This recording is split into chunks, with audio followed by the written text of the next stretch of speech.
Chapter 1. Smoke and Silence. The forest air was thick with the scent of pine and the slow burn of wood smoke.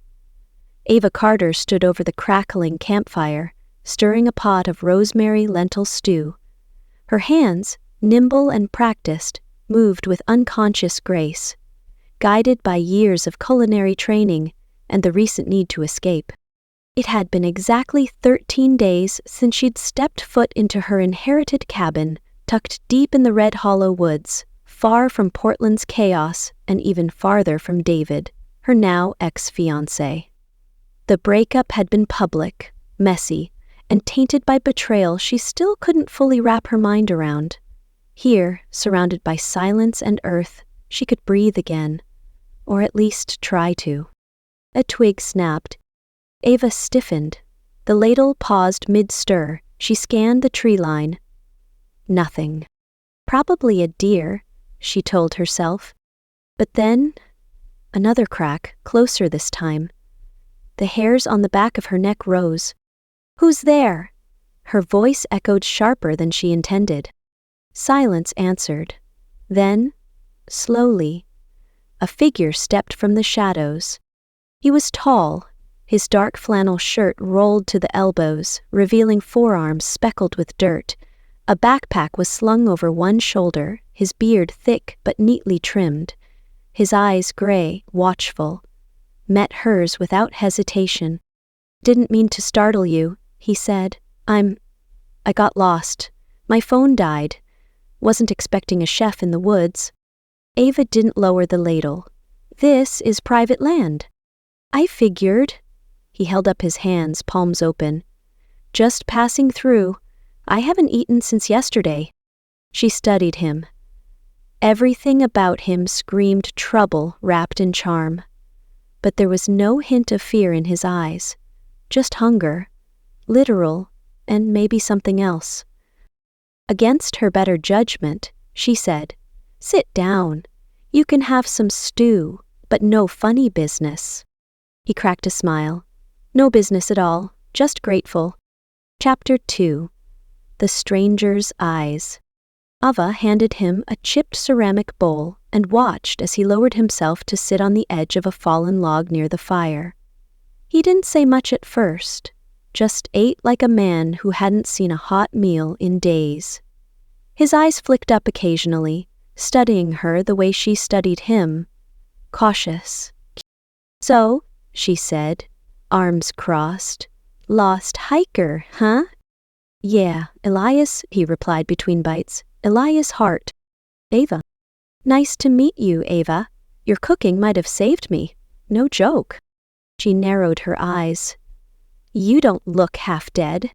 He smiled faintly. "I hide it well."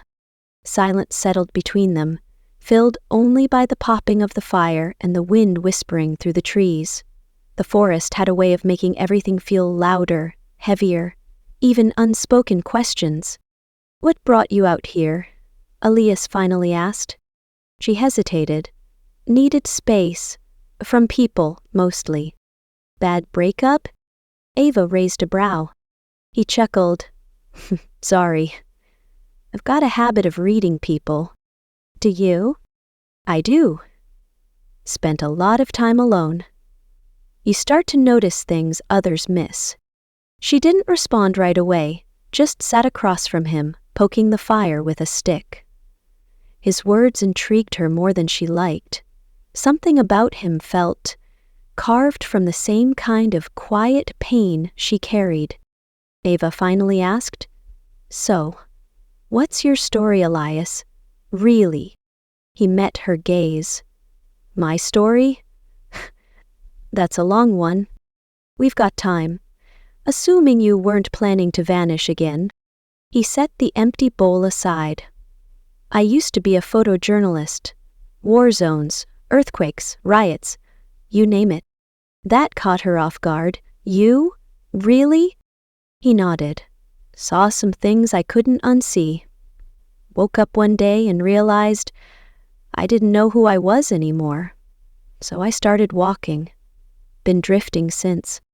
Ava watched the way his jaw tightened on the last words. Something told her he wasn't exaggerating. "You sleep around strangers often?" she asked, a bit more sharply than intended. "No," he said, serious now. "But you don't seem like the kind of person who'd poison a bowl of stew. And you don't seem like a man who gets lost by accident." His eyes locked on hers. "Maybe Her heart stuttered. Before she could speak, a low rustle echoed from beyond the firelight. They both turned. The shadows thickened. Ava grabbed her flashlight, switching it on and aiming toward the noise. Branches swayed, but nothing moved. She took a step forward, Elias rising beside her. "You get animals out here?" he asked. "Sometimes, but that wasn't an animal." He stepped ahead of her, instinctively placing his body between her and the woods. "Let's go inside." They backed toward the cabin, Elias's muscles tense. Inside, Ava locked the door behind them and drew the curtains. She leaned against the door, adrenaline still prickling her skin. "If that was a joke, it wasn't funny." "I don't joke about danger," Elias said. "Something's out there." She looked at him, noticing for the first time a faded scar slicing just under his collarbone, visible where his shirt hung open. He looked like a man who'd seen storms and walked through fire. And carried both with him still. "What if whatever's out there isn't finished watching us yet?" she whispered. Elias didn't answer. He just stepped closer, his presence both unsettling and oddly comforting. And in that moment, despite everything, Ava realized she wasn't sure if the real danger was outside her door or standing right in front of her. Chapter 3. Footsteps in the dark. The cabin groaned under the weight of the wind that rose overnight, rattling the window panes like nervous fingers. Ava lay awake on the small couch, staring at the shadows dancing across the ceiling. Across the room, Elias sat in the armchair, impossibly still, his eyes alert in the dim glow of the wood stove. Neither of them had slept. At some point, the conversation had dried up, but the silence didn't feel empty. It felt charged. Ava pulled the blanket tighter around her. "You're really not tired?" He looked at her, his voice low. "I learned how to sleep with one eye open a long time ago." "Because of your job?" He hesitated, then said, "Among other things." She sat up slightly. "You think we were being watched tonight?" Elias nodded slowly.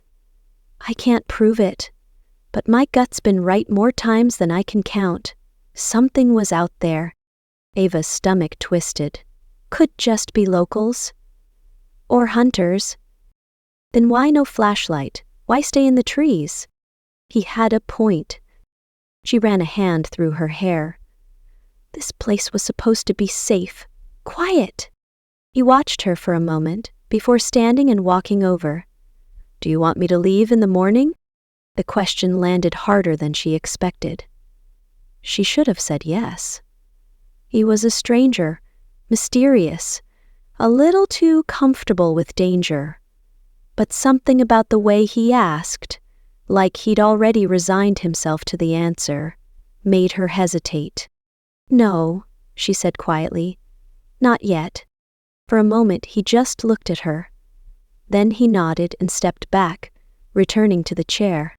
Ava closed her eyes. The fire crackled. The wind moaned. And eventually, she drifted into an uneasy sleep. She woke with a start. A floorboard creaked. Not from Elias's chair, but from the hallway. Ava sat up fast, her heart thudding. "Elias?" she whispered. He was already on his feet, his body tense. "Stay here." Before she could argue, he was moving toward the hallway, flashlight in hand. She followed him, barefoot on the cool wood. They crept past the bathroom, the coat closet, and the narrow stairs leading to the small attic loft. "Did you hear it too?" she whispered. He nodded. Elias stopped at the attic ladder, His hand hovered near the latch. Then, another sound. Soft, deliberate. A tap-tap. It came from above. Abba's breath caught. Elias whispered, "Go get the kitchen knife." She didn't argue. By the time she returned, Elias had pulled the ladder down and was climbing slowly into the attic. Ava gripped the knife tight, her eyes fixed on the opening. Seconds passed, like hours. Then, "Ava, come up here, slowly." She hesitated, then climbed. The attic was cold, dusty, and filled with old trunks and boxes. Elias was crouched near a small square window at the far end. Ava followed his gaze. On the outside of the glass, a single, muddy handprint. Smudged across the window pane, fingers spread wide. Ava's pulse pounded. That wasn't there yesterday.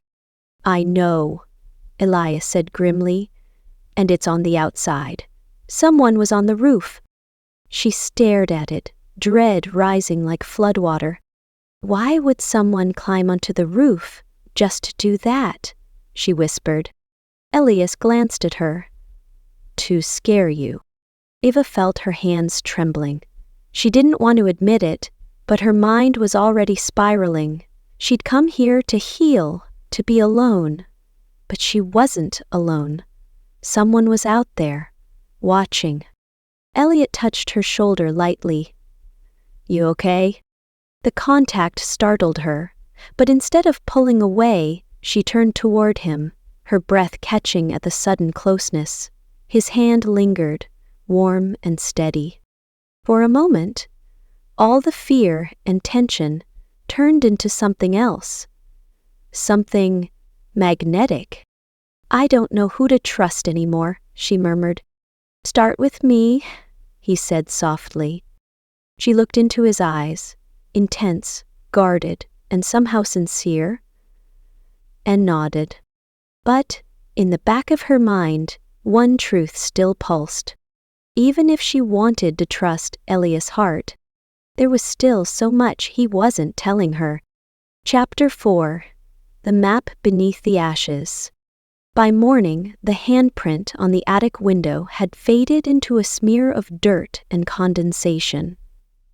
Ava stared at it from the ground outside, boots crunching over the frost-laced grass. Elias was beside her, eyes narrowed as he surveyed the rooftop. "No footprints in the soil," he muttered. Whoever it was knew how to cover their tracks. Ava hugged herself, her breath puffing in the cold, or they've done this before. Elias looked at her sharply. "You think someone's targeting you?" She shrugged, uneasy. "It doesn't make sense. No one knew I was coming here.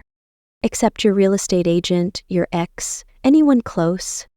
Her jaw tightened. "David wouldn't do this. He's a cheating bastard, not a stalker." Elias didn't comment. Instead, he turned his attention toward the tree line. "Let's take a walk. I want to see something." "See what?" "Whatever's hiding out there." The forest swallowed them quickly. The deeper they walked, the quieter it got, like the trees themselves were listening. They passed the creek, now swollen with melted frost, and kept climbing until they reached a clearing. Ava didn't remember being there. At the center stood a burned-out fire pit, its stones still black with ash. Nearby, a makeshift shelter of branches and tarp had collapsed. "Someone's been camping here," Elias said. "Recently." He crouched and sifted through the ashes. A folded piece of paper, half burned, peeked through the soot. He fished it out and unfolded it carefully. It was a map. Ava leaned in. "Is that this forest?" "Yeah," Elias said slowly.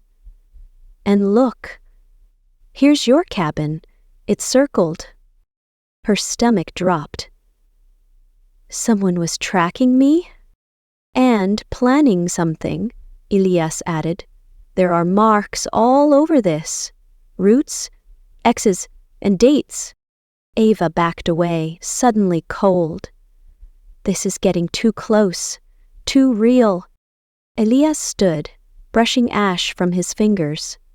We need to figure out who's behind this before it escalates. She nodded, but her thoughts were spiraling. None of this was supposed to happen. She was supposed to be healing out here, not playing detective in some wilderness horror story. As they walked back toward the cabin, she finally asked, "Why are you really here, Elias?" He hesitated. "I told you I was wandering." "No, that's not all. You knew something was off before the handprint. You acted like you were expecting it." He slowed his pace. "I used to track people," he admitted. "Not just news stories, people. I worked with a private security firm for a while, missing persons, cold cases." Her eyes widened. "So, what? You're ex-military?" He shook his head. "Just good at noticing patterns. And right now, it's a pattern. Someone's watching you, testing your fear. And you just happened to walk into this mess?" He turned to face her. "No. I came to this forest for a reason. There was a missing girl, 10 years ago, last seen near Red Hollow. I thought I might find something. Instead, I found you." Ava's throat tightened. "You think it's connected?" "I don't believe in coincidences." They stared at each other in the pale morning light, the silence thick between them. Finally, Elias said, "I'll protect you, Ava, no matter what this turns into." Her chest ached at the sincerity in his voice, but fear tangled with trust inside her like roots beneath the soil. Still, she found herself stepping closer, drawn to him. "Why do you care so much?" she asked, her voice barely above a whisper. He reached up and gently brushed a curl away from her face. "Because I've seen too many people disappear, and I couldn't save them. But I found you before they did." The way he looked at her then, like she was the first light after a long winter, told her more than words ever could. And before she could overthink it, she leaned in and kissed him. Just once. Soft, slow, but charged with everything they hadn't said. When they pulled apart, he didn't smile. He just whispered, "You shouldn't trust me so easily." And she whispered back, "I don't." Chapter 5. The Girl in the Photograph. The fire crackled low as night pressed against the windows. Ava and Elias sat at the kitchen table, a map of the woods spread between them. The half-burned version Elias had found earlier now had red ink dots connecting the circled cabin to other marked spots deep in the forest. "This one here," Elias said, tapping the X on the southern ridge. "That's where the girl was last seen." Ava swallowed. "What happened to her?" "Vanished without a trace. Her name was Lila Wren, 15. Hiker said he saw her near that ridge just before sunset. Search teams found nothing, not even a footprint. That was 10 years ago." Ava leaned closer. "And you think whoever left that map was looking for her?" "I think they found something," he said grimly. "And now they're watching you." A chill threaded through her. "Why me?" "I don't know." "Yeah." Elias stood, went to his bag, and pulled out a small folder. Inside, faded clippings and black and white photos spilled onto the table. One photo stopped Ava cold. It was a grainy image of a girl standing near a cabin. Her heart stuttered. "Wait. This cabin?" Elias nodded. "Wren family owned this property for decades. Lila used to spend her summers here." Ava stared at the photo. The girl's face was blurred, but the outline of the cabin, her cabin, was unmistakable. "I didn't know," she whispered. "You weren't supposed to," Elias said. "The case was buried. Quietly. Her family moved. No media circus." Well, Elias looked at her seriously. Because people up here protect secrets, especially the ones that shouldn't be unearthed. Ava felt something twist in her gut. All this time she thought she was escaping to solitude. But the silence here wasn't peaceful, it was protective and broken. Later that night, Ava couldn't sleep. She slipped out of bed and padded barefoot across the floor, her fingers brushing the dusty edges of old shelves and family heirlooms she hadn't thought to question. Her mind was racing.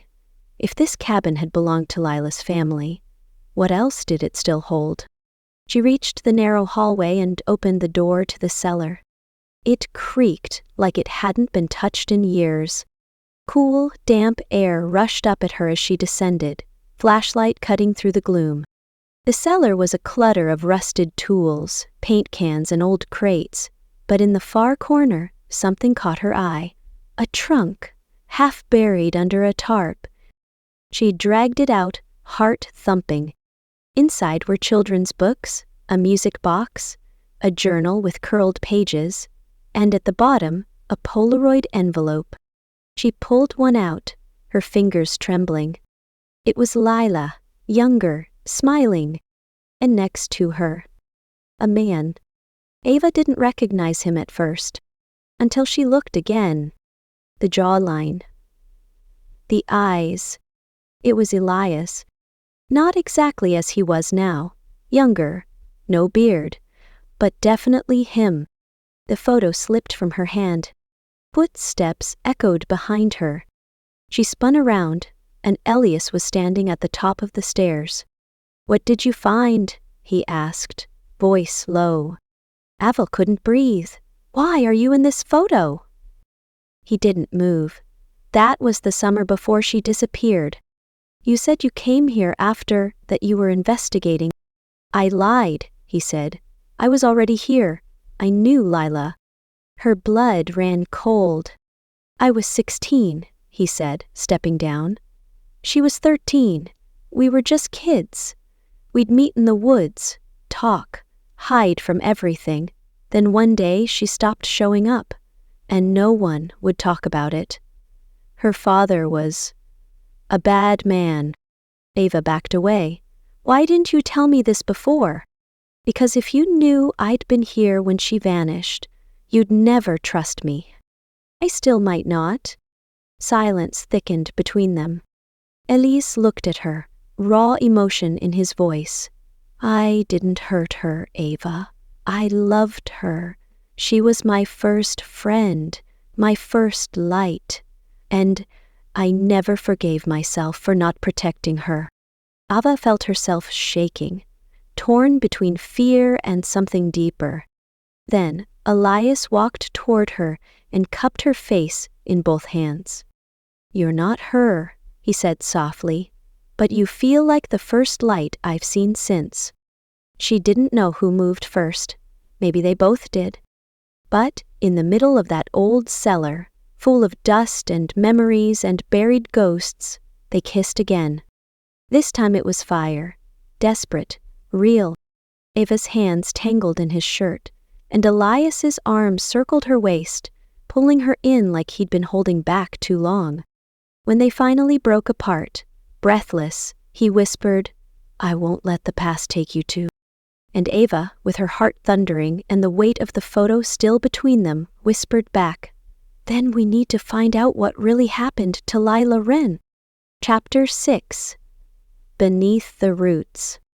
The next morning dawned gray and bitterly cold, like the forest had decided it was tired of keeping secrets. Ava stood at the edge of the porch, arms crossed against the wind, staring at the trees. Somewhere in that dense maze of pines was the truth. Somewhere out there was a memory, buried beneath years of silence and rot. Elias emerged behind her, already dressed, already armed with a map and the Polaroid she'd found the night before. He held her gaze for a second. "You still want to do this?" "No," she said. "But I have to." He nodded. They left the cabin behind and followed the map, the one found in the ashes, to the southern ridge. Ava's boots crunched over fallen leaves and mossy rocks as the path narrowed, climbing steadily into fog.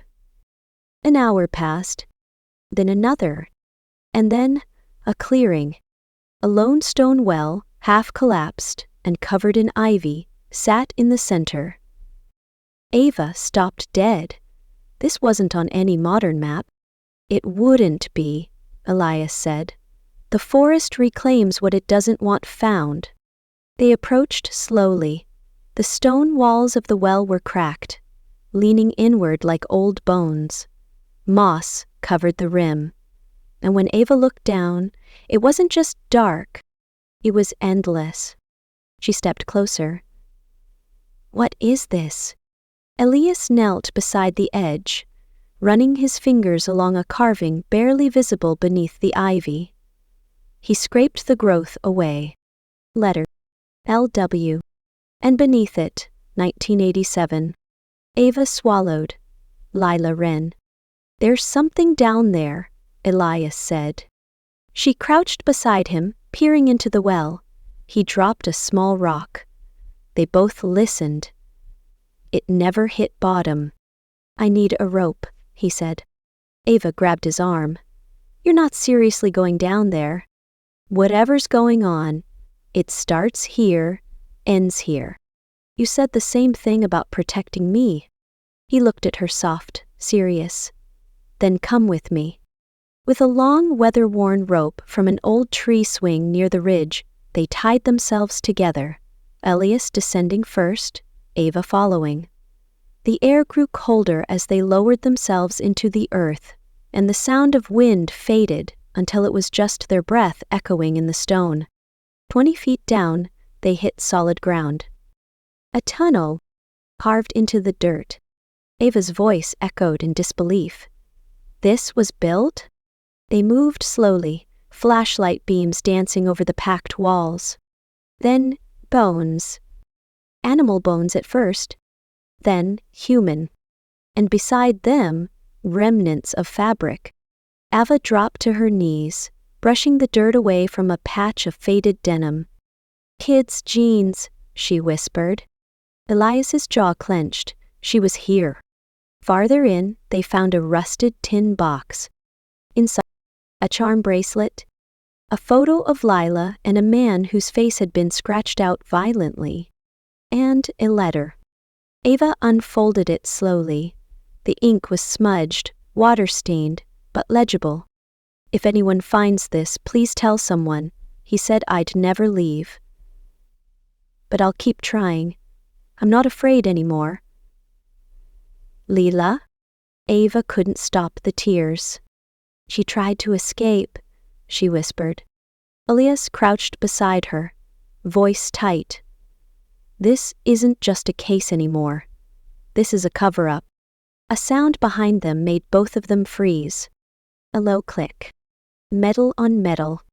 They turned. A figure stood at the tunnel entrance, silhouetted against the faint light from above. Then, a shot rang out. Ava's ears rang. Dust rained from the ceiling. She dove behind Elias, heart slamming against her ribs. The bullet had missed. But it had been close. Elias reached for his knife and flashlight, shouting, "Run!" They scrambled back the way they came, the rope their only guide. Whoever the shooter was, he wasn't chasing them. He didn't have to. He'd already found the truth.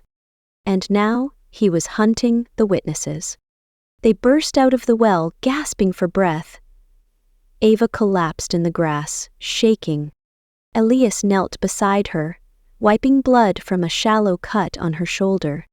"Are you okay?" "I think so." She looked up at him, adrenaline and tears clouding her vision. "Why is this happening?" she whispered. "Why now?" Elias's voice was grim, because someone buried Lila's story a long time ago, and we just dug it up. That night, as the fire crackled back in the cabin and Ava nursed a whiskey in her trembling hands, Elias sat beside her. The tension between them no longer felt like heat. It was a bond forged in near-death, grief, and anger.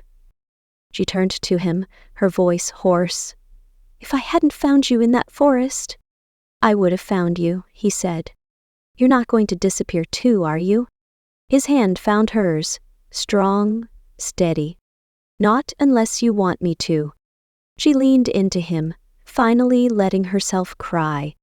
And when he pulled her into his arms, she didn't resist. Because this time, it wasn't just comfort. It was survival. It was real. Chapter 7, Shadows in the Firelight. The storm rolled in overnight, lightning carving veins across the sky, thunder shaking the cabin to its bones. Ava sat at the window, unable to sleep, watching the trees thrash like they were trying to scream. Elias hadn't said much since they returned from the well. He stood in the doorway now, staring into the forest like it might rise up and swallow them whole. "Do you think he saw our faces?" Ava asked softly. "He didn't need to," Elias said. "He already knows who we are." She hugged her knees. Then why didn't he finish it? Why just one shot? Because he wants to scare us, make us run. That's how people like him win. They make the silence louder than the truth. Ava looked over her shoulder. "You said someone covered this up. Do you know who?" Elias hesitated. "I have a guess. And if I'm right, we're not just in danger. We're up against someone powerful." Ava stood and walked toward him, her eyes locked on his. "Tell me." He turned, jaw tight. Lila's father wasn't just a bad man. He was rich, respected, connected. Charles Wren was a state judge before he retired. He owned half this forest and donated the other half to the county. And no one ever questioned him? Ava said, stunned. Elias shook his head. Everyone knew. No one said a word. Then Lila vanished, and they treated it like she never existed. Ava's stomach turned. And now I'm living in his cabin? Who still owns the land surrounding it? She froze. You think it's him? That he's still watching? Elias didn't answer. He didn't have to. They spent the next morning poring over the journal Ava had found in the cellar. Lila's diary. Most of it was innocent. Sketches of animals, notes about books she'd read, songs she liked. But near the back, things changed. Gets angry when I tell. Says I imagine things. But I know what I heard in the woods. The man with the burnt hands. I saw him again. He was dragging something. I think there's someone else here. Someone who doesn't want to be found. Ava looked up. What does that mean, the burnt hands? Elias exhaled slowly. There was a fire, years before she disappeared. A shed near the edge of the property went up in flames. They said it was an accident, but rumors said someone was inside. She wrote this afterward? He nodded. That means whoever survived might still be here. Ava stood up. Then we need to find the shed. They left the cabin again, this time heading west into the thickest part of the forest. The trail twisted and narrowed, marked only by old fence posts and rusted tools swallowed by the underbrush. After nearly an hour, they found the foundation. Charred boards still littered the forest floor, half buried in moss. A rusted oil drum lay tipped over beside a broken chimney. Elias moved carefully, scanning the ruins. Ava spotted something shiny beneath a layer of ash. Metal tags. Dog tags. She picked them up, brushing off the soot. William Croft. You think it's... She showed them to Elias. Croft? He whispered. That name. Why does that sound familiar? They both turned at the same time. Footsteps. Snapping twigs. Slow, heavy. Elias pushed Ava behind him. Get down. But a voice rang out from the shadows. I wouldn't shoot if I were you. Not unless you're ready to hear the truth. From behind the trees, A man stepped into view. Weathered face, long coat, gray hair curling around his ears. One hand held a lantern, the other raised in peace. His hands were scarred. "You're William Croft?" Elias said. The man nodded. "I was a friend of Lila's, and I've been hiding in these woods a long, long time." They followed him back through the forest to a small, hidden structure camouflaged with fallen branches. Inside, survival gear, paper maps, and a wall of pinned newspaper clippings, photos, and handwritten notes. Ava stepped closer. "You've been investigating this?" Croft's eyes were sharp despite his age. "Surviving? Watching. Waiting. Judge Ryn tried to kill me in that fire, but I lived. And I know what he did to Lila." Elias's jaw tensed. "Why didn't you go to the police?" Croft laughed bitterly. "Who do you think told them to look the other way?" Ava looked at the wall again. In the corner, a recent photo of her, taken near the cabin. She turned, heart pounding. "He's been watching me?" Croft nodded. "Ryn thinks you're her, that you came back to finish what she started." Ava's voice cracked. "Then what do I do?" Croft looked between them.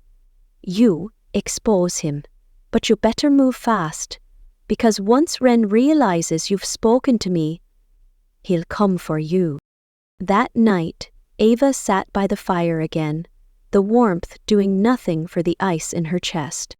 She didn't flinch when Elias came behind her and wrapped his arms around her. For the first time, she didn't resist his comfort. "I'm scared," she whispered. "I know," he said. "Me too." "But I'm not running," she added, voice stronger. "Not anymore." He pulled her closer. "You're brave." "I'm angry," she corrected. "That's different." He kissed her temple, slowly. "You're still the strongest thing I've seen in years." And when he kissed her again, deeper this time, she kissed him back. Not because she needed to feel safe, but because she wanted him.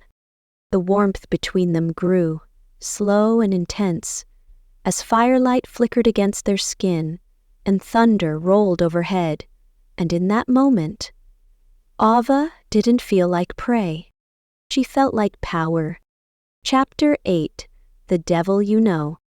The air in Croft's cabin was heavy with dust and unspoken words. The walls, covered in old photos, yellowing notes, and red string, felt like a conspiracy brought to life. Ava stared at her own face, tacked to the far wall. The photo was recent. She turned to William Croft. "How long have you been watching me?" He didn't flinch. "Long enough to know you were different. Long enough to hope." "Hope for what?" "That you'd finish what Lila couldn't." Elliot stepped between them. "You knew Lila. You knew what Ryn did. Why didn't you go public?" Croft's eyes flashed. "Because men like Ryn don't fall from stories. They fall from evidence. I've spent years collecting it. And what do you expect us to do?" Ava asked. "March into a police station with a box full of bones and rumors?" "No," Croft said, "but I do expect you to help me find the final piece." He turned, opening a drawer in the desk. Inside was a weathered notebook, bound in cracked leather. "Lila kept 2 journals," he said. "You found one. This is the other." As the storm raged outside, they flipped through the pages by lantern light. This one was darker, angrier. There were dates and times, mentions of locked rooms in the cabin, accounts of midnight visitors, and, more than once, descriptions of Judge Ryn's violent outbursts. One entry stood out. "If he finds out about the recorder, he'll kill me." Ava's hand froze. "She recorded him?" Croft nodded slowly. "I think it's still hidden somewhere in that cabin. I just never found it." Elias stood. "We need to go. Tonight." They returned to Ava's cabin just after midnight. The storm had passed, but the forest was eerily still. No wind, no crickets, just silence. Inside, the air felt wrong. Ava moved cautiously, her flashlight cutting across the floorboards. Elias stayed near the door, one hand on the grip of his hunting knife. They searched the bedroom first, then the attic. Nothing. Then Ava had a thought. The floor. She pulled up the rug in the hallway, where the boards had always creaked the loudest, and pressed down. A soft click. A loose board? She pried it up, and there, covered in a layer of dust, was a small, rusted cassette recorder. She stared at it, barely breathing. It still got a tape inside. They played it on Croft's battery-powered recorder back at his hideout. The tape was old, scratchy, warped, but the voice was unmistakable. If you tell anyone what you saw, I'll make sure they never find your body. Lila's voice trembled. You said you'd stop. You promised. A harsh slap. A muffled cry. Then silence. Then, you're not my daughter anymore. Ava covered her mouth. It was damning. It was real. It was proof. Croft sat back, exhaling. With this, we have him. They made a plan. Croft had a contact in the state police. Someone outside the reach of the local force, someone who owed him a favor. But the trip to the nearest signal tower would take 2 hours on foot. Elias offered to go alone. Ava argued, then relented. He left just after dawn. Ava waited with Croft, pacing, clutching the recorder like it was a live grenade. But hours passed, and Elias didn't return. Near dusk, Ava was about to suggest going after him when a knock echoed through the cabin door. Not Elias's knock. 3 short, 1 long. Croft's face went white. Get down, he hissed. She did, but it was too late. The door burst open. Judge Charles Wren stepped inside. Hair snow-white, suit pristine, eyes like frostbite. Well, he said, looking around, isn't this nostalgic? Ava stood slowly, her blood boiling. You killed her. He raised an eyebrow. You'll have to be more specific. Croft lunged, but Wren's man, hidden in the shadows, struck him down with the butt of a pistol. Ava screamed. Wren approached her with calm, snake-like grace. You look just like her, he murmured, but less obedient. Ava held her ground. You're not getting away with it this time. Oh, sweetheart, he said with a smile. I already have. He reached into his coat and pulled out the recorder. Her heart stopped. I believe this belongs to me. They tied her up, gagged her, left Croft unconscious beside her. Then they disappeared into the woods, taking the only copy of Lila's tape with them. Ava screamed behind the gag, and that's when the door opened again. Elias, bleeding, furious, alive. He cut her free in seconds. I was ambushed, had to double back. I took the tape, she gasped. He has everything. Elias knelt beside her, his face hard. Then we take it back. As they stepped into the cold night, blood on Elias's shirt and fury in Ava's veins, there was only one thing left to do. Burn it all down. Chapter 9, Ashes and Echoes.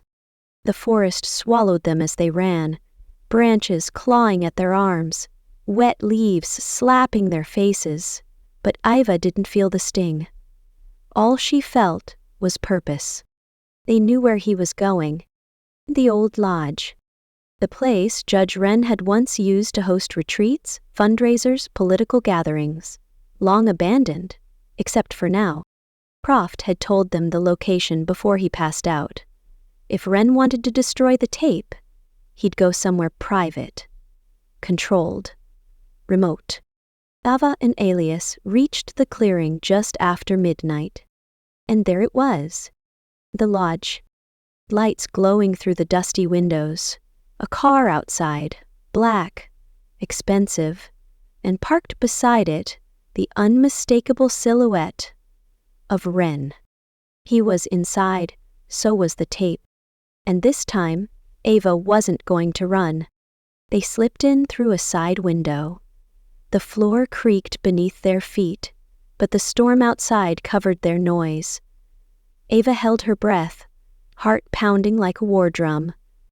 In the main room, Wren stood with his back to them, talking to someone on the phone. Yes, it's handled. The tape's gone. Croft's dead. She won't be a problem.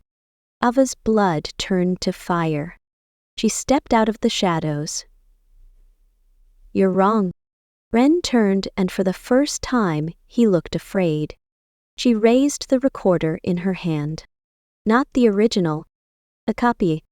You really think we wouldn't plan for this? Elias said, stepping out behind her. Wren's lips curled. You don't scare me. Ava stepped closer. You should be terrified. She tossed the recorder onto the table and pressed play. The tape crackled to life. Lila's voice, Wren's threats, the slap, the confession. Wren lunged, but Elias was faster. He tackled him to the floor, fist slamming into Wren's jaw. The old man shrieked, snarling, but Ava grabbed the gun from his coat before he could reach it. Don't, she warned, trembling. But her eyes were steady. Wren lay still. Outside, sirens echoed in the distance. Croft's call had gone through after all. Justice was coming. 2 weeks later, the trial made national headlines. Retired judge accused of decades-old abuse, linked to missing teen. They never found Lila's body. But the tape, the journals, Croft's testimony once he awoke, and Ava's account painted a clear enough picture. Wren was denied bail. His empire crumbled. And the cabin? Ava burned it. Not out of anger, but freedom. She stood beside Elias as the flames licked the sky, their hands clasped, their silence full of release. You don't have to stay, she told him. You've done more than enough. Elias looked at her. I don't want to go. Then, don't. He kissed her. Not like before. This was slower, softer, like an ending and a beginning. 3 months later, they bought a small house by the river, built a garden, adopted a scruffy dog named Ghost. They still hiked the woods sometimes, but only the safe trails. No more secrets, no more monsters. Ava published Lila's story under her real name. She called it Whispers in the Woods.